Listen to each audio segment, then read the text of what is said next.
so below, as I believe the world to be, so it is.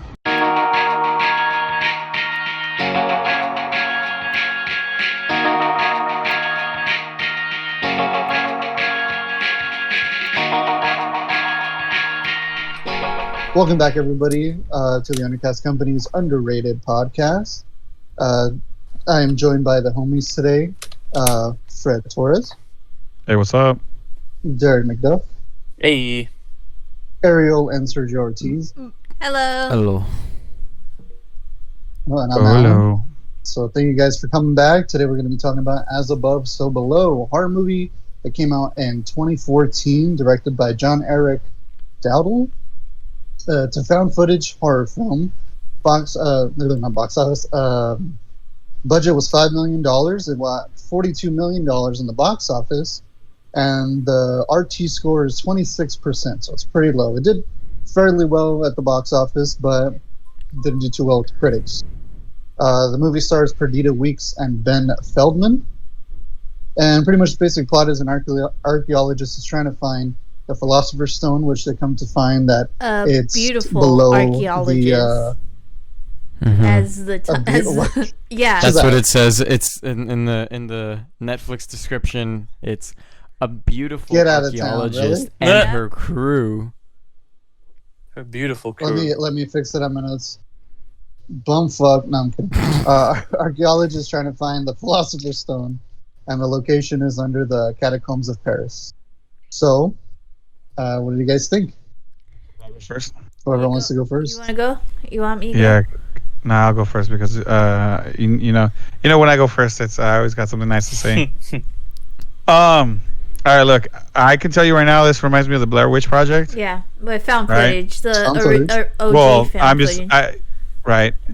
I mean, I get that, and I can damn tell the budget was small on this movie. Yeah. Because have you guys ever played video games, and then you go to a dungeon? No, hang on. Let me finish. And then you go into a dungeon, and then you beat that. Let's say that dungeon.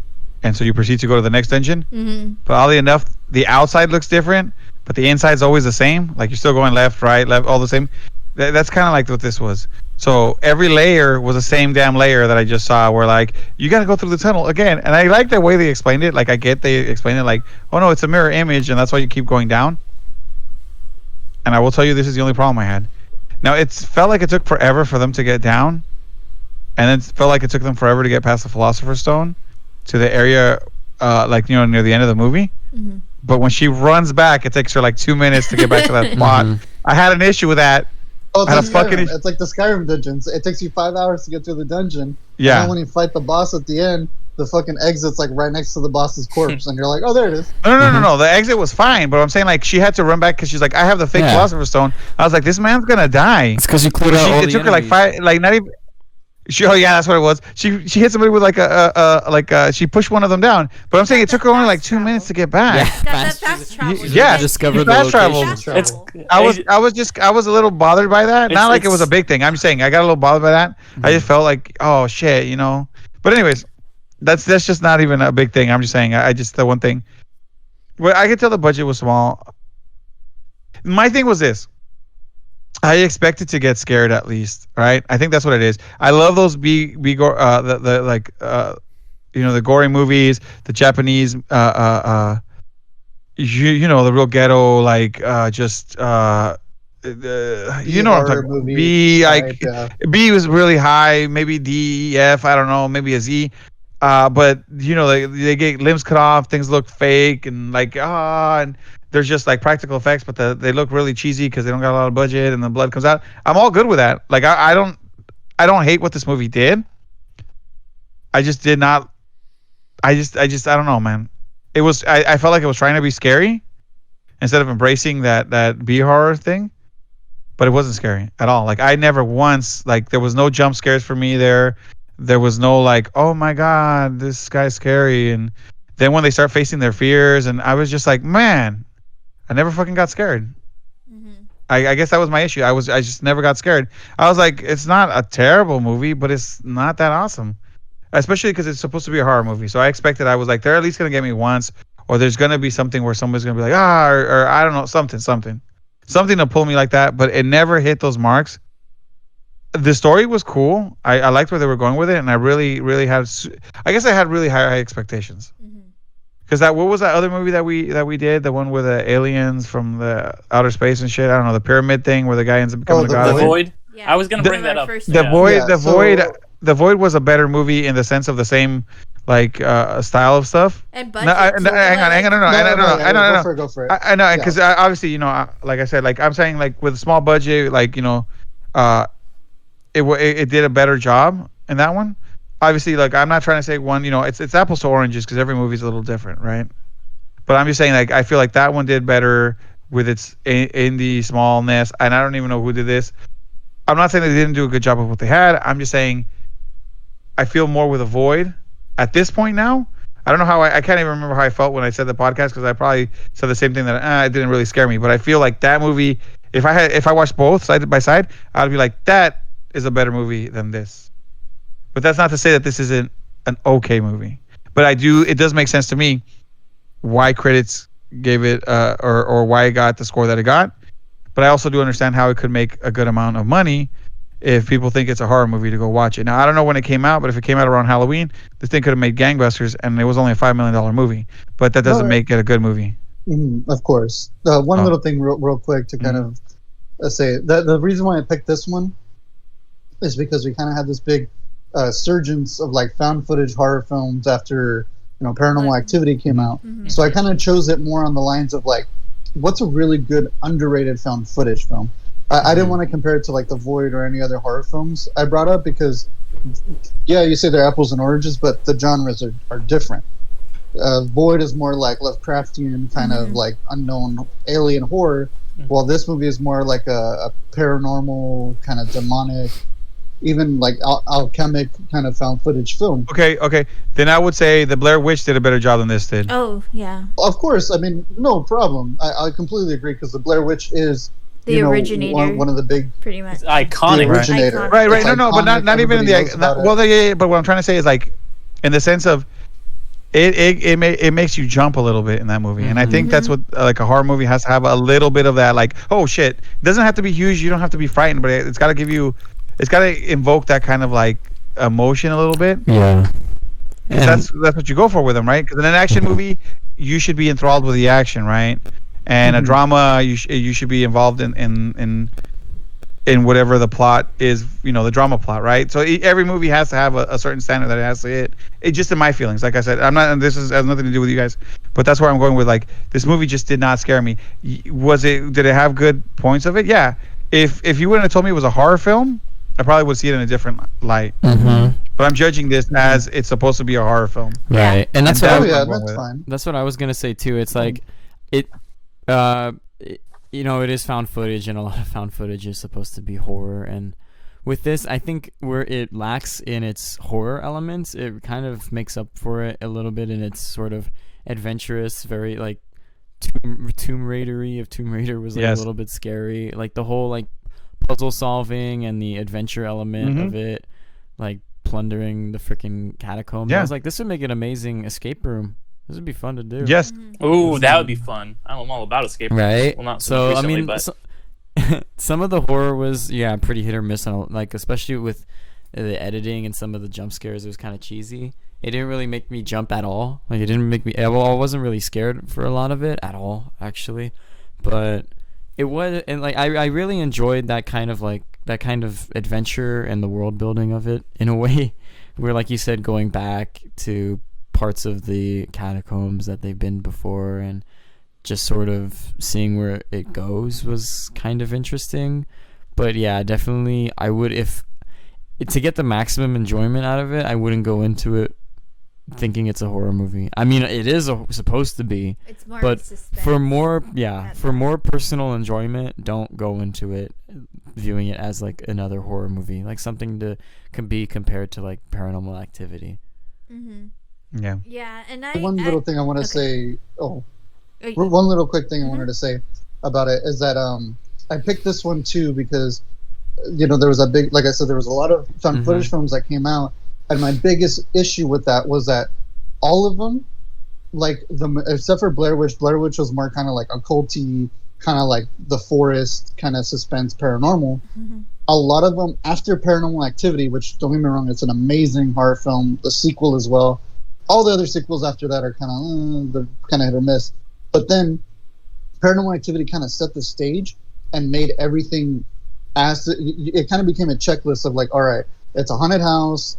There's going to be scares. They're going to put up cameras all over the house, and ghosts are going to come out, and then there's going to be like a possession, and then an exorcism. Done. That's that. I kind of got really tired of that whole concept, so I kind of chose this one because I thought it was really cool and different, because it was more about like, going in the catacombs, and like you guys said, it's kind of more of like plundering, and there's a little bit of like the alchemy kind of lore, and then they go into hell itself and all that, which I thought was way more intriguing than all the other found footage paranormal films that have come out recently, because I kind of go and watch them and I'm like, it's the same thing, it's all cookie cutter. I think what I liked more about this one was it was just a different concept, and I really appreciated what they were trying to do with a low budget, but yeah, that's just kind of my thing. That's kind of the reason why I went for it, but I still want to hear what everyone else has to say. Yeah, I have some stuff to say about it, but I'll let Ariel go first. All right. It was enjoyable for the most part. I was actually kind of like dragging to watch it because I don't really care for scary movies because it's like very scary. Wait, one thing, Alan, is that like pickle juice or something? No, it's Smirnoff Ice. Oh, okay. Oh yeah, Totally missed the mark. We're feeling girly today, so we're gonna have the Smirnoff Ice Cream apple. Sorry, but I was like, I don't want to get wasted. Oh, hang on, before we miss a tangent, let me give you guys a tip. So back in my day, when we get turned up, there was a job I used to work at where we could get turned up like that. This is what you do: you get, like right now, you drank the Smirnoff apple, right? So you buy your Smirnoff Ice with apple, but then you buy a bottle of the Smirnoff apple vodka. You take a few good swigs out of the Smirnoff Ice, and then you put it in, and you make a strong ass, good ass, Smirnoff apple or whatever flavor you're choosing. But just go with that. And one, you don't have to buy that many Smirnoff Ice, and two, the Smirnoff flavored vodka is normally pretty cheap, anyways. So you do that combo, and you guys will get turned up with less alcohol. Here's another good one. Thank you guys for coming to the Tipsy Podcasters about underrated films and underrated drinks. Here's another one in the same vein. It's called Angry Balls, Angry Orchard, and Fireball. Tastes like a cinnamon apple. Fucking amazing, and it gets you wasted. Now hang on, you guys want the ultimate one? Here you go. Do you guys want to not remember the next day? Like not remember anything. You get romchata, which is already an alcohol. Then you get Fireball, and you mix those two together, which are both. Let me tell you, romchata is basically rum, and then Fireball. Well, it's like a whiskey or something. It's a cinnamon whiskey. It's a cinnamon whiskey. Yeah. Fred, I disagree. So you get rum and You're not whiskey. gonna forget the night. You're gonna shit all morning. No, It's gonna happen. I got drunk off that. No, I've gotten drunk off that. I had three of those, and I forgot. And then the rest of the night, apparently, I kept drinking all night. I woke up the next morning. I clean as a whistle, dude. I woke up like I've never woken up before in my life. It was the best sleep I ever had. I didn't even realize I got home and slept. So I'm just telling you, when I woke up the next day, I felt like a new man. Like I felt rejuvenated. So if you just do not want to remember what happens, just do those. Do like three of those. And then you're never going to remember what happens to the rest of your body. Check it out real quick. Like a reset. Quick. Yeah. Quick drink. Look, this is what you do. Load So you're going to go buy like a bottle of Sailor Jerry's, drink the whole thing. That's you disgusting. Won't be alive. God, dude. Done. Sailor Jerry's is gross. Just Listen, die. the tips that we gave you, I would recommend you doing this before you watch this movie. Just going to throw that one out there at the end. It'll make it a little more That would fun. actually It'll make it a lot of fun. make the movie Yeah. a lot more fun. It would. You'll be but take no, you into the but- catacombs. Yeah, you'll really feel take you're there with them. Okay. But yeah, so for me, it wasn't as scary as I thought it was going to be. Which is it's kind of like, even though I didn't want to be scared so much, it was kind of a let down because anyway, it was okay of a movie. It was an interesting concept. I agree with Alan of it being like kind of like a different style of found footage, more in the vein of Blair Witch than the Paranormal Activities. For me, it kind of felt like this could be basically a Blumhouse film. Like it knows before Blumhouse and all that, but it was kind of in the same vein with really? those. Kind of like Yeah, it does feel like a Blumhouse film. Yeah. Right? Yeah, it does.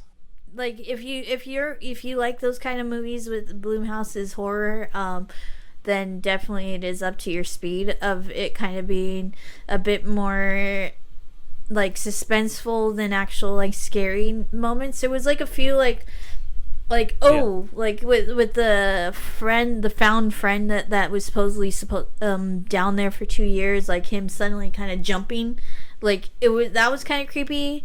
But then when you go back, I'm like, wait, what was that? Like, it loses its creepiness. So it's kind of like it's good at initial like kind of like moments like that. But then when you like go back to like when usually those kind of moments like call for like wait, what was that? It kind of like loses its appeal a little bit, I guess. But for me, like I was like kind of, there was a lot of cheesy moments, especially with the exposition at the beginning, like that, and then you have the main character very unlikable, like, you know, like 5 minutes into this, I was like, this bitch kind of thing, and then you end up like the character that you root for is kind of George, that kind of like gets just sucked into this problem that like but you even then is kind of like you're okay, this is a character kind of thing, but like that's the closest that, and then a bit of the main French guy, I guess you could say, like the one that was actually like, you know, the main tourist guy. Papillon? Yeah, Papillon. My boy Pap. Yeah. I love that guy. Yeah, you kind of feel for him too, especially when and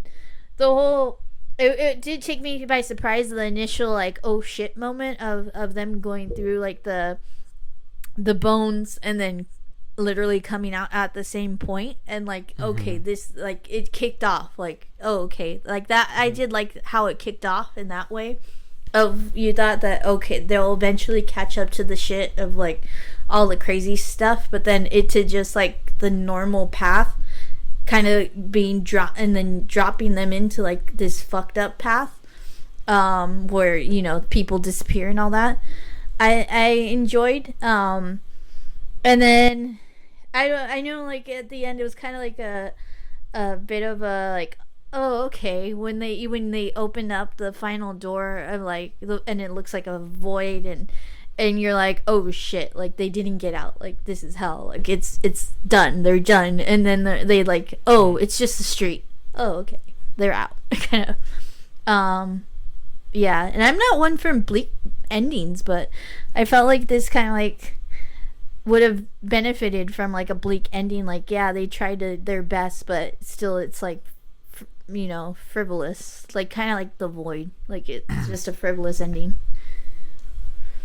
I think the issue with that like I completely agree, I would have liked a very bleak ending, but the thing with these kind of like found footage films, I think they kind of wrote themselves in a corner, because they're like, well, how do you find they wrote footage? themselves in a hole. How do they go to hell and get the footage, or wherever they were? That's the biggest kind of problem, where you're like, most of the time they're like, well, this house was haunted, and oh, there's some tapes on the floor. Can I throw one thing out there that I could have seen is, so you guys notice that you follow, this chick follows the camera guy around, right? Like he gets to see her a lot. Yeah. Right? And then she's down there singing, I think, at one point. Oh, the girl in the white, right? Yeah. The girl in the white, and then it looks like she's singing. Okay. For a second there, I thought she was going to be some demon who was going to get the footage and take it out again, and you'd see her walking on the streets or drop it off. That gave me chills, man. That's kind of Paranormal Activity, though. They kind of did that in the first one. Right. Wait. Well, no. I'm just saying. I expected something because like that. You see her outside and I was okay at the with beginning. that. Yeah, you see her walking I was okay around. with that. But here's my thing: she's gone, right? Or am I wrong? Did I see her again after that? Because she's gone. It makes no fucking sense why she was there. It made no fucking sense why you even like you know, give such focus to her. Except to maybe try to creep you out. And I thought, ooh, she's going to be like the devil, right? Because I thought maybe that's what they were talking about above and below. I didn't feel so much. Yeah, okay, maybe they were in hell. I didn't feel like they were that much. I didn't know that they were in hell, like at that point. Yeah, you didn't. Just, like, I just felt like they were facing their demons. Dante. And I get that. But what I'm saying is like the visual part, you don't like visually see such a difference. The only thing that you feel is when they're fighting their inner demons. At that point, that's when I go, okay, I kind of see it, but I don't know. I thought they would invoke it a little more. Not a bad thing, but I just said my biggest thing was the girl in the white, where I was like, maybe that's how they could have dropped it off. Yeah, maybe that might be like cheesiness, but I felt that when they opened that hole, I thought they were really gonna wind up in like hell, Well, I like mean, you come back to, everybody like, else got a reprieve, but you, sir, you're screwed. Like another And then they were just out. Another version of found footage movie that kind of utilizes that, and it is pretty good, is like Cloverfield. Like the people that like the footage is from, they don't make it out. Like, you know, like it's basically is literally found footage. Yeah, and it's a bleak ending. But I don't think we're literally supposed to, like, it is a found footage movie, but I don't think we're supposed to take it as like somebody found this and spliced it all together. I think it's like we're seeing what they were filming, but it like doesn't necessarily mean that somebody actually spliced this movie together. Like, I think that's just the way it's filmed. Now, I gotta ask, did the camera go out with them? Yeah. Well, they have heads. They come out of the sewer, and then they kind of just leave or whatever with them. Okay, because I couldn't remember. Yeah, I don't think like somebody found this, like, you know, these tapes. Because the way I thought about it, because the way I thought about it was at the end, you were seeing it from their perspective. Like, even though there was a camcorder, at a certain point, you know, the cameraman dies, the camera's just kind of flopping around. I just thought that the idea was it was a documentary, but what you're really seeing it is through the perspective of the people. Yeah, that got out, not the footage itself. That's why it's not spliced. But at the end of the day, what you were seeing was these people, just the medium, I guess you could say, was like it was going to be the documentary part, and that's why it flashes to it. But then it goes back to them being themselves instead of just being through the footage the whole time. Because you see some footage, but then it'll go back to them in the real world. So I was assuming just it's more of a plot device saying that it's that. I do think that the found footage really works for horror movies in general, because horror movies are so intimate and personal, and like you are like kind of just in this person's POV. They're like not these grand movies with epic like sweeping shots of like, you know, a big monster in the sky or like a grand horizon or a war. They're usually very tight, and like, you know, the whole thing is you're looking from one person's kind of perspective at something that's very scary. So that's why found footage, I think, in general lends itself very well to the horror genre. But unless you had anything else to say, Ariel, I really want to go into my thoughts on this movie. I just want to say, even though she was kind of bitchy and like pushed people way too much, a little redeeming factor was that she was always the first one to go in. So if anything did happen, it would have happened to her. So I was okay with it.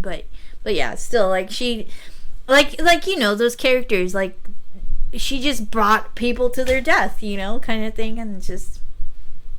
Yeah. Appreciate also that the black dude, the person of color, wasn't the first one to die. But yeah, that was good. But it wasn't. Yeah. Okay, go ahead.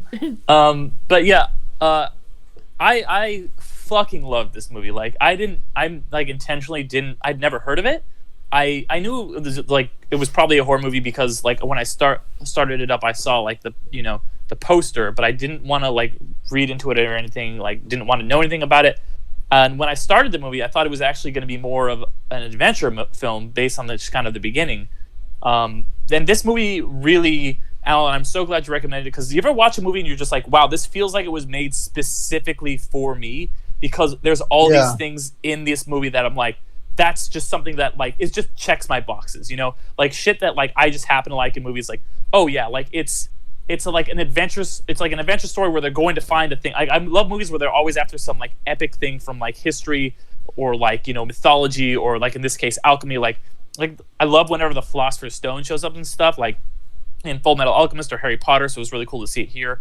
It kind of jumped like so many. I don't know if it was a good thing or a bad thing, but how it jumped so many like different, like, you know, crusades, and then like Egypt and like kind of like all these different things. But I really like that. But yeah, it was like all these cool like Dante references. Yeah, and I think I'm okay with that, because, you know, like, well, Assassin's Creed, kind of like the series, has kind of done the same thing too. Of like, it started off as like Crusades, Templars, and all that, but it's like expanded to like, oh, there was all these moments and stuff. But yeah, go on. Yeah. Sorry. So that's like a personal thing for me, and there's like a lot of things in this movie that just feel like personal things that I would really love. And if I was making a horror found footage movie, it would maybe end up a lot like this. because I also do like found footage stuff in the horror genre specifically. I really like it a lot more than you guys were talking a lot about Paranormal Activity. I really don't like those films because I feel like they just kind of rely a lot on horror films and cheap scares. And like you guys were talking about how this movie doesn't scare you, and I didn't get like scared necessarily either by it. I don't really like. I'm just kind of like not a person who gets scared by movies or like not scary farm stuff.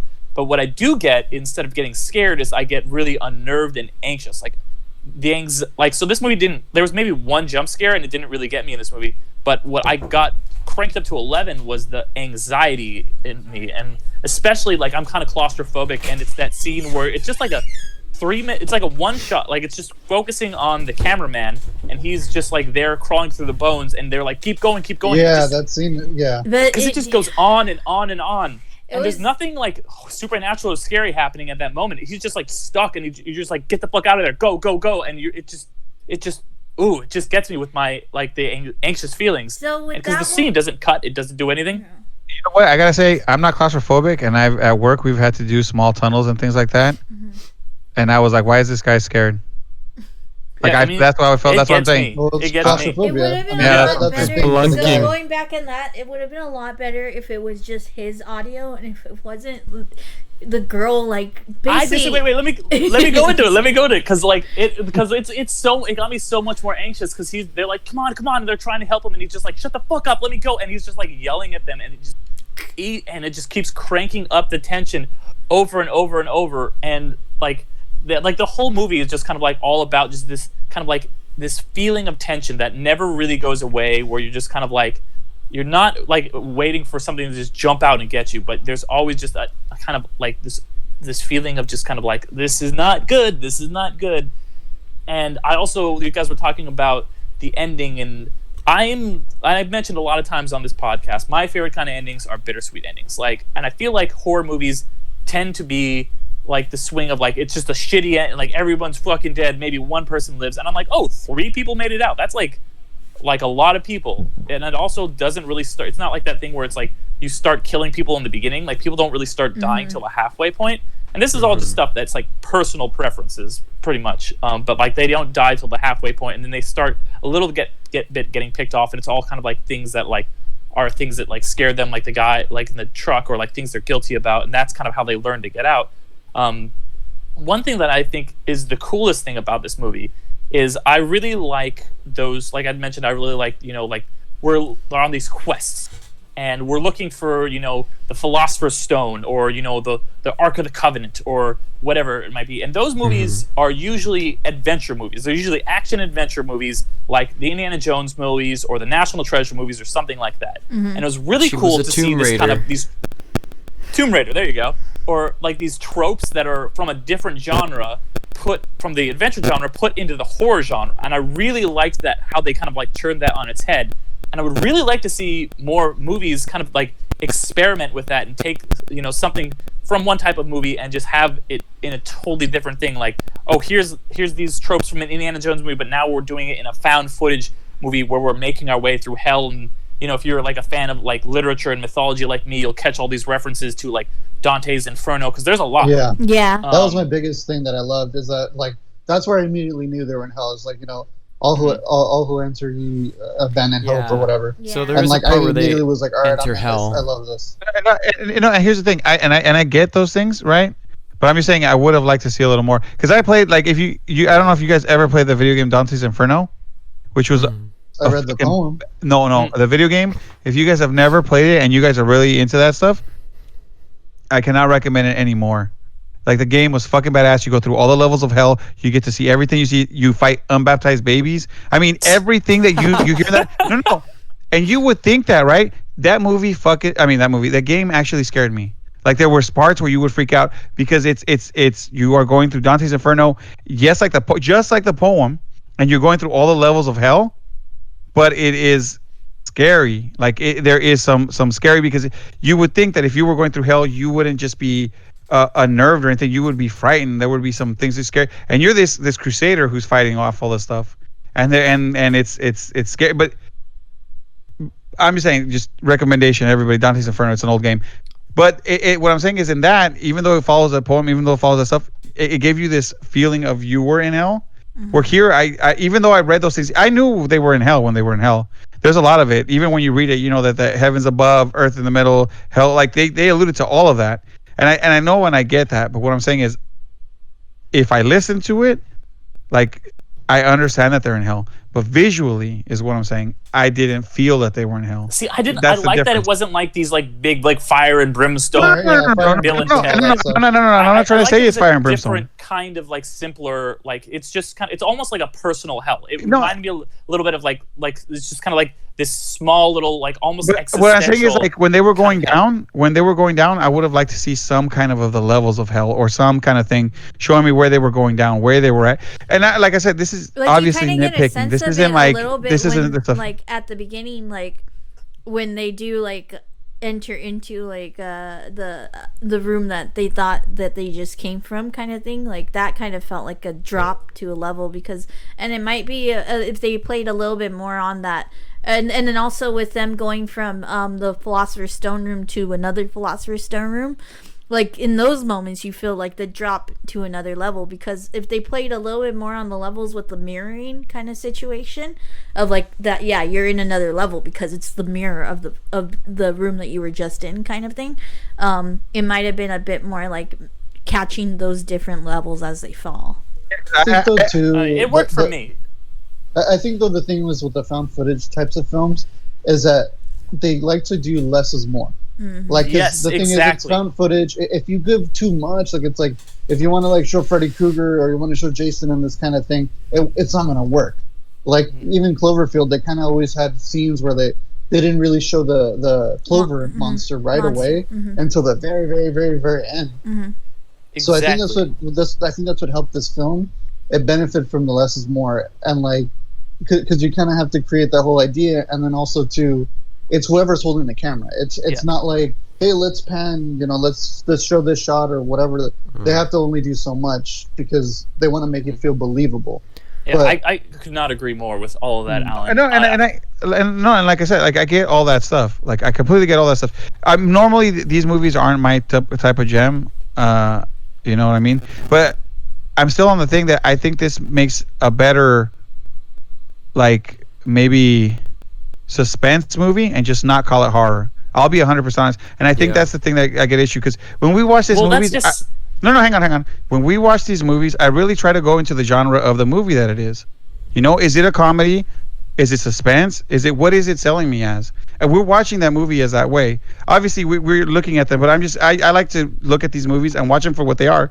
If the director goes, hey, this is a horror movie, I'm going to look at it in the eyes of I'm watching a horror movie. Doesn't mean I cannot enjoy it for what it is, but then I'm changing what the vision of the director was. See, I agree with that. I totally see that. Thank you. And that's why I'm saying I'm just rolling with it. This is a horror movie.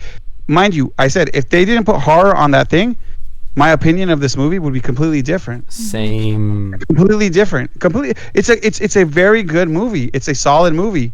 But it is a solid movie as like a suspense movie or a thriller or maybe even this action adventure kind of thing. That's what we're saying that it is right now. But that's not what this movie was supposed to be. This movie was supposed to be in the horror. Now, unless Netflix put it in that horror column and put it completely wrong. Yeah. No. Well, I mean, the thing is, when it came out, it was advertised as horror and all that stuff. I'm just basing myself off of that. So. These comments aren't to be discouraging that it's a bad movie. Mm-hmm. It's not. Yeah, totally. Well, let me just this is a movie going.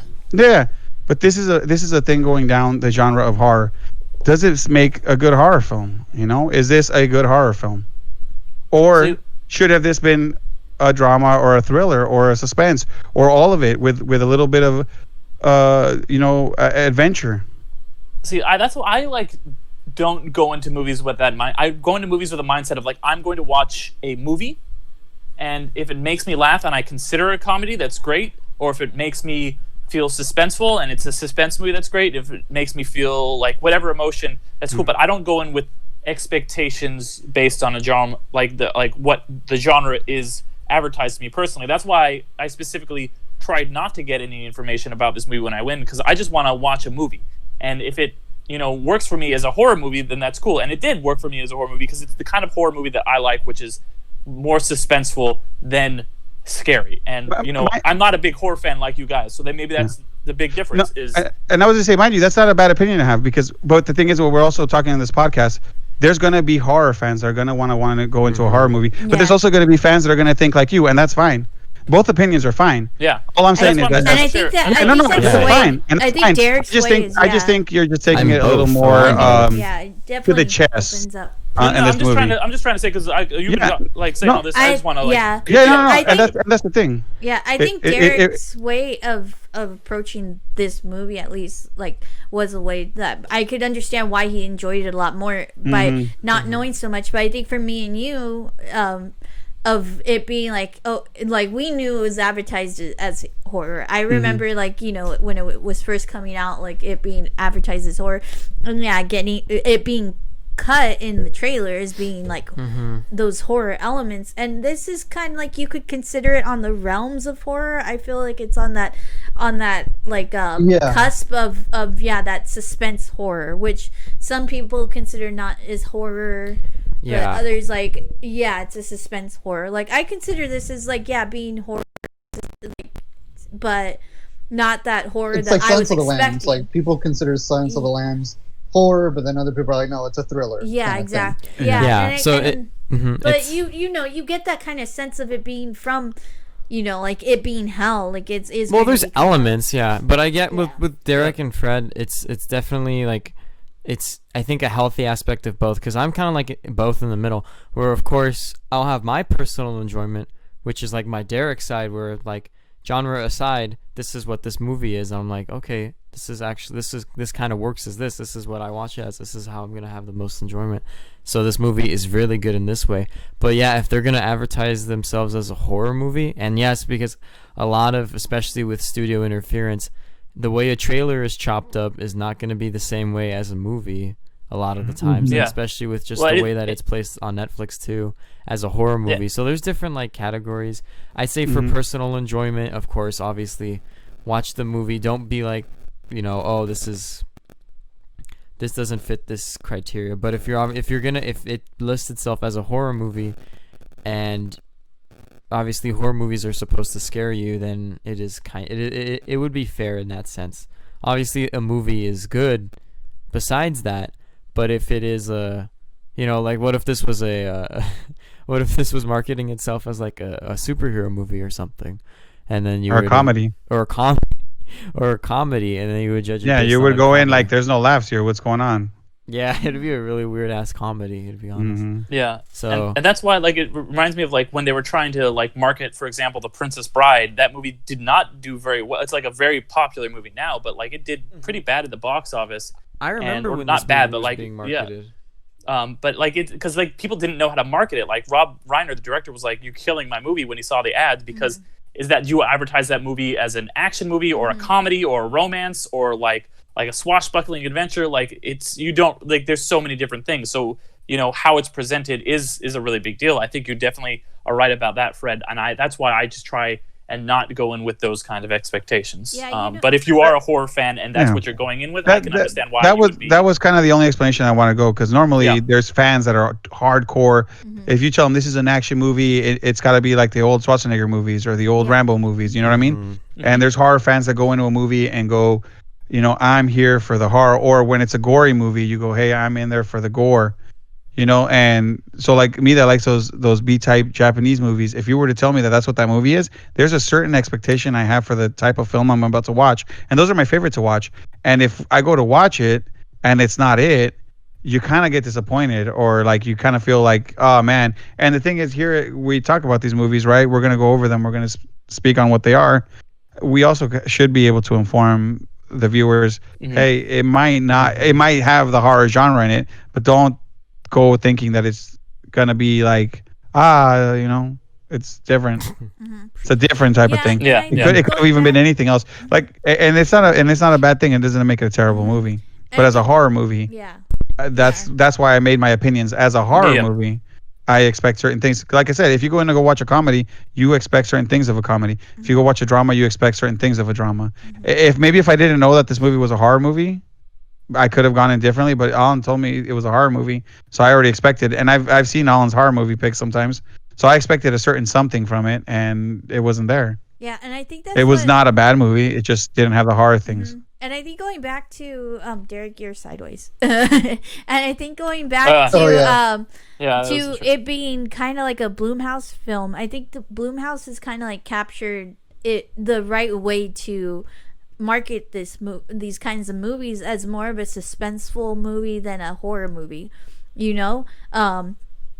Like, and the way that they cut their trailers are a bit more like, okay, this is a suspenseful, like, with these kind of like elements, like especially with like movies. I know it's not it's Hereditary and all those aren't Blumhouse, but those kind of movies like A24 A24 too. Yeah, A24 too. How they cut theirs is like more suspenseful. Like Hereditary is kind of like an elements of like evil demons and all that stuff, but it is kind of like marketed, and it truly is a little bit more of a suspenseful movie with, and I feel like those kind of movies like even, and then like with a kind of like a genre bender too, also like it just came to mind kind of the 28 Uncut Days Later. Gems?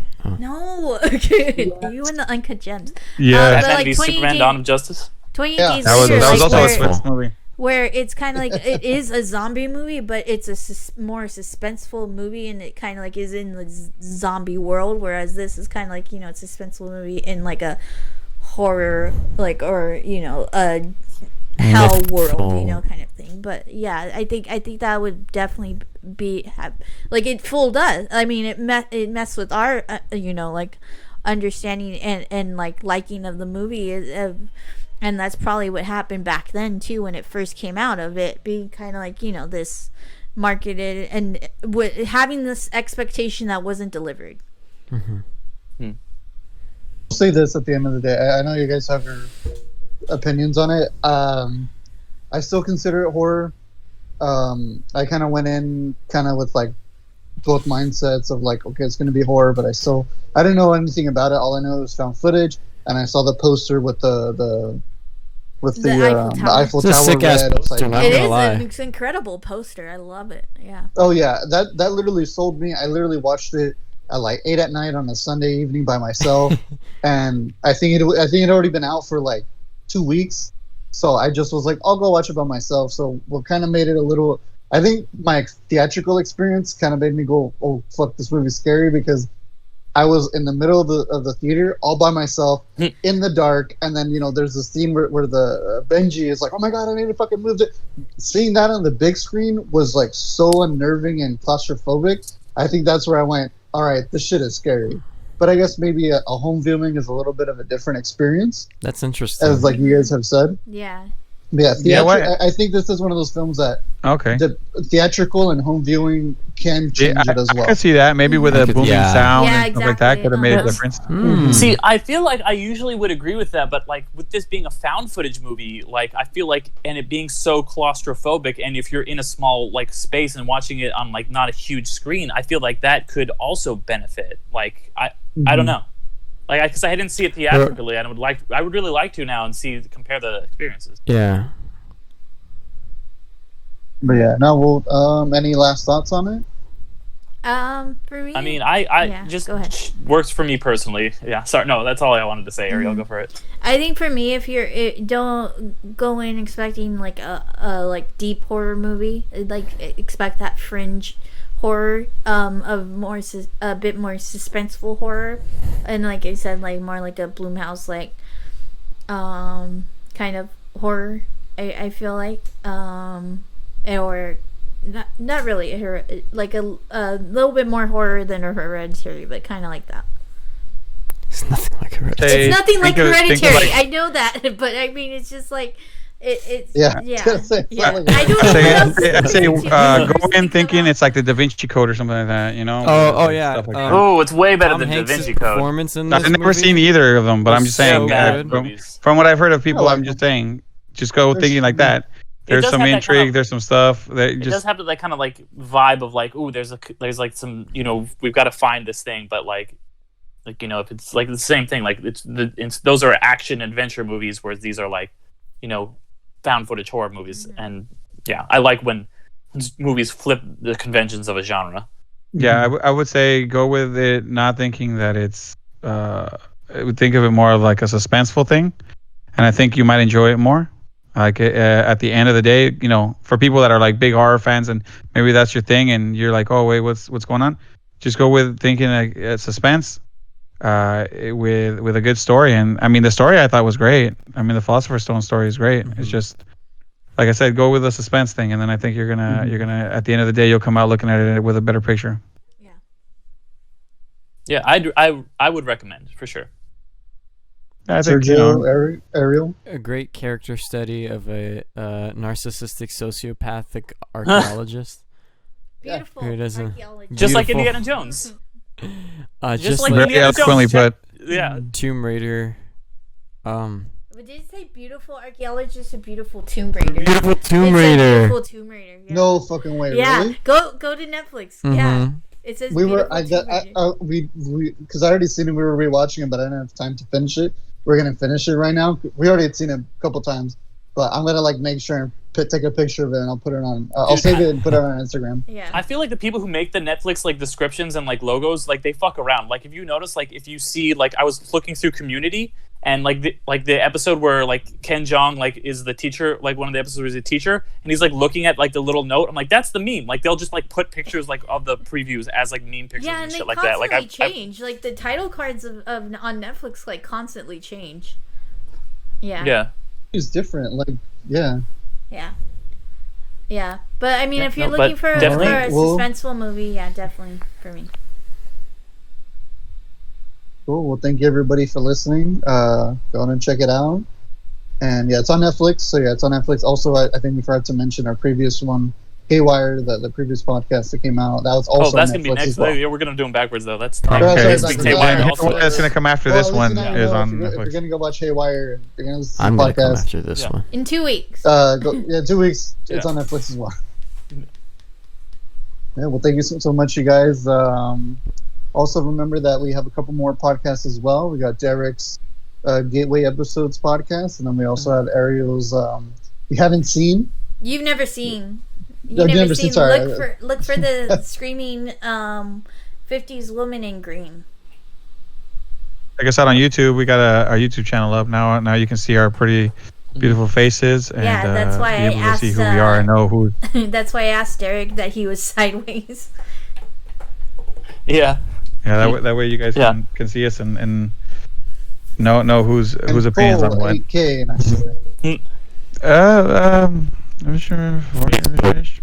Maybe 720. I don't know. Some 240, 360p. There's a K in there somewhere. I think like the 2K. Series Z. I don't know. 2K Sports. What? Huh? What happened? Go get the. He sounded like a Travis Scott music right now. He just blew out the microphone. Go get the Travis Scott mail There you go. and watch As Above, So Below. There you go. All right, guys. Well, thank you so much, you guys. Come back next week. Listen to us. Go on Instagram, Twitter. We're on Apple, Spotify, YouTube, everything. Go check Anchor. it out. Like this. Anchor. Google Podcasts. Which is going away, maybe. Google Podcast, I think, is disappearing. Whatever, doesn't matter. Is it really? Get it? Yeah. They'll probably merge it. They're gonna come to something else. Actually. Whatever the Google, whatever you are and listening to on the Yeah. apps of the future will be there. Awesome. Well, thank you guys so much, and we'll see you soon. Take it easy. See you in another Bye. life. Thanks for being amazing. Flex. I like that. Later, everybody. Later.